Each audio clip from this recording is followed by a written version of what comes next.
Salut! Alors aujourd'hui on va parler de l'Electron Analog Rhythm MK2. Pourquoi? Parce que c'est une machine qui est vraiment d'enfer et j'ai envie de vous parler un petit peu d'un truc que j'aime beaucoup dans le Rhythm MK2, c'est le fameux bouton Quick Perf. On peut faire tout un tas de trucs, des scènes intermédiaires et des choses qui sont vraiment très utiles dans le jeu en live. Alors on y va, c'est parti!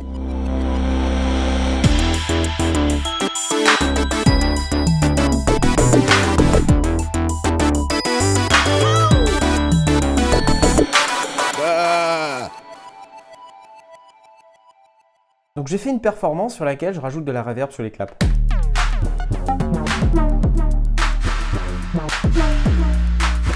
Et ce qu'il y a de bien avec le rhythm, c'est que plus je vais appuyer, plus je vais avoir de la reverb. Donc ça c'est cool. En fait un truc intéressant, c'est que grâce à ce bouton là, Quick Perf Amount, je vais pouvoir sélectionner ma perf et puis ensuite doser la quantité d'effets que je veux mettre. Et ce qu'il y a d'intéressant, en fait, c'est que cette quantité d'effets, elle reste. Et si je change de performance, ça reste à cet état-là. Donc rien que ça, c'est une fonction très sympa.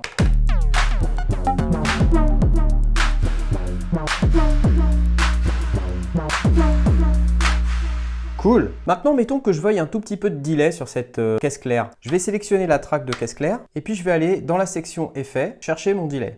FX, delay. Je sélectionne mon clap. Donc là, j'ai toujours ma reverb, mais moi, je voudrais du delay. Donc si je fais ça, voilà ce qui se passe.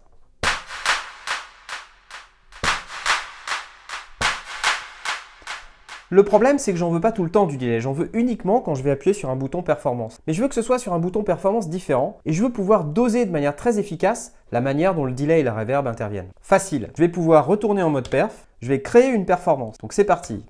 Je crée une performance. Sur cette performance, je vais maintenir appuyé le bouton et puis je vais lui dire d'aller mettre du delay à hauteur de, allez, 82, c'est bien. Ensuite, je rappuie sur perf pour enregistrer. Voilà, c'est fait.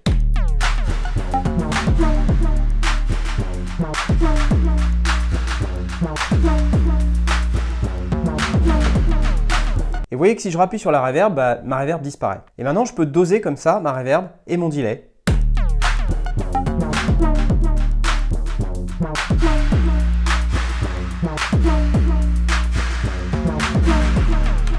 Ça, c'est plutôt cool. Maintenant, ce que je veux, c'est que sur cette troisième performance, je veux éliminer la grosse caisse à mesure que j'appuie de plus en plus fort et je veux mettre le gros son de basse dans une reverb et un delay. C'est parti. Je vais sélectionner mon son de grosse caisse, track 1, créer la perf 3 et sur cette perf 3, je veux que le volume de la grosse caisse descende. Je maintiens appuyé, je descends le volume de la grosse caisse. Ça, c'est fait. Je rappuie sur perf pour enregistrer.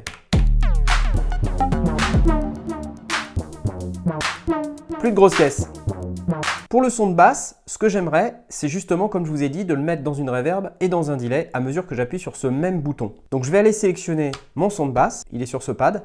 Je vais resélectionner ma perf numéro 3. Et puis ensuite, je vais aller dans l'amplificateur et puis je vais aller lui dire de noyer dans la reverb et de noyer dans le delay. J'appuie sur perf pour enregistrer.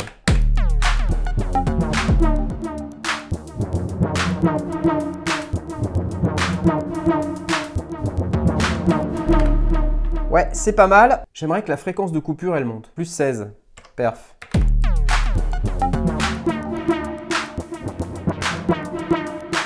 Ah, c'est pas mal.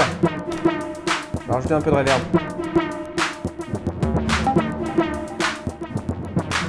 Et un peu d'overdrive.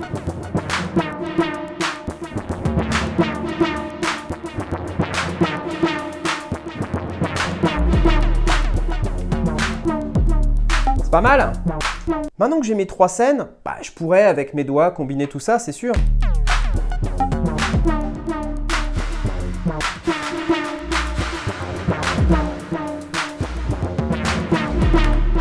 Mais honnêtement, c'est pas très pratique. À la place, ce que je vais faire, c'est que je vais utiliser le bouton Quick Perf Amount pour pouvoir mettre le réglage que je veux pour les performances que je veux. D'abord en sélectionnant ma première perf.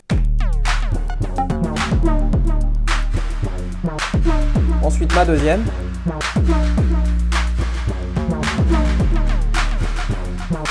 Et ma troisième.